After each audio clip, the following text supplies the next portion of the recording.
CM Jaganmohan రెడ్డిపై హోంమంత్రి అనిత తీవ్ర ఆగ్రహాన్ని వ్యక్తం చేశారు. అమరావతిని వైసీపీ ప్రభుత్వంలో నిర్లక్ష్యం చేశారని ఆరోపించారు. జగన్ అధికారంలోకి వచ్చిన తర్వాత అమరావతి గురించి పట్టించుకోలేదని హోంమంత్రి అనిత మండిపడ్డారు.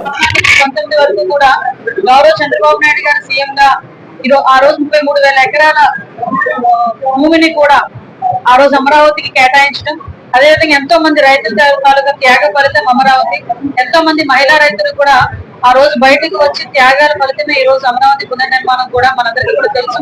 కాకపోతే ఒక విధ్వంస పరిపాలన అనేది 2019 నుంచి 24 వరకు కూడా కొనసాగించడం మీ అందరికీ కూడా తెలుసు. ఆ 2019 నుంచి 24 వరకు కూడా అమరావతి అన్న దాన్ని భూస్థాపితం చేయాలి అని అమరావతి అని మాట్లాడే సందర్భాలు కానీ, అమరావతిని శ్మశానంతో పోల్చిన సందర్భాలు కానీ లాస్ట్ వైఎస్ఆర్సీపీ నాయకులందరూ కూడా చేయడం జరిగింది.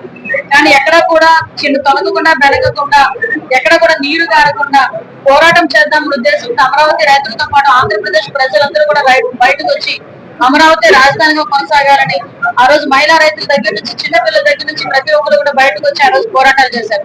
సుమారుగా 5 సంవత్సరాలు కూడా పోరాటం చేశారు. తిరుపతికి పాదయాత్ర చేశారు.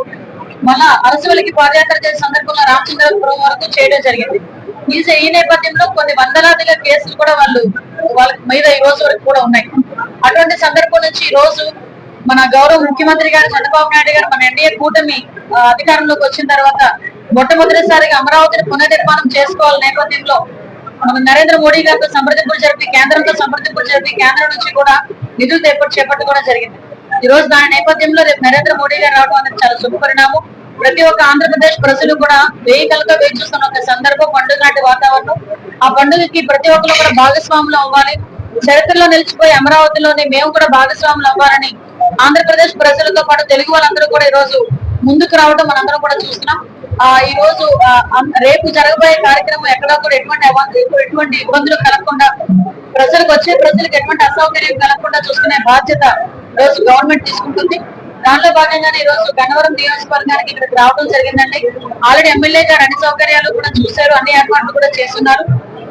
ఇంకా ఏదైనా చిన్న చిన్నగా ఉంటే ఈ రోజు అధికారులతో కూడా మాట్లాడి కార్యకర్తలందరితో కూడా మాట్లాడడానికి ఇక్కడికి రావడం జరిగింది. మళ్ళీ పునర్నిర్మాణ పనులు చేయాల్సిన అగత్యం ఎందుకు పట్టిందంటే గత పాలకులు ఆ రోజు ముఖ్యమంత్రి జగన్మోహన్ రెడ్డి ఒక చిన్న మీటింగ్ వేసి కృష్ణా గుంటూరు జిల్లాలకు సంబంధించిన ప్రజాప్రతినిధుల మీటింగ్ వేస్తే ఆ వచ్చిన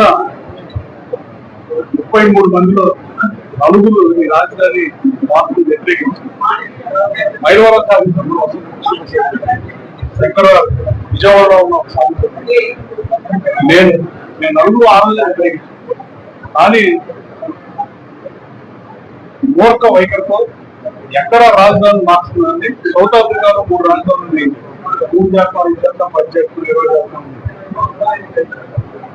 అత్యంత అనుభవం లేదు.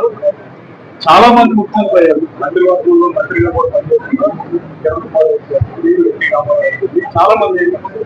కానీ ఇంత అనాలోచిత నిర్ణయాలు, ఏమాత్రం రాజకీయ పరిపక్వం లేకుండా తనకు నచ్చిందే వేగంగా అత్యంత దుర్మార్గ పరిపాలన 150 తర్వాత అత్యంత తక్కువ అభివృద్ధి జరుగుతుంది.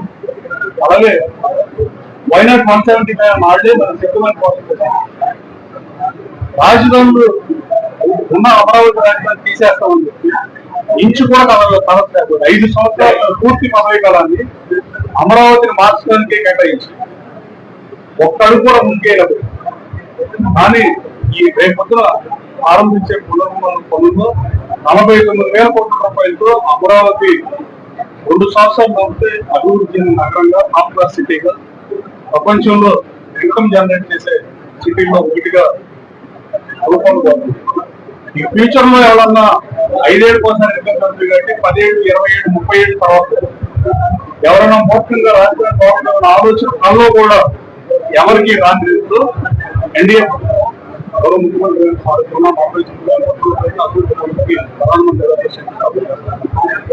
అమరావతి అగ్రామం అవుతుంది. అమరావతి దైవబలం ఉంది. అమరావతి రాష్ట్రం మాకు గొప్పది.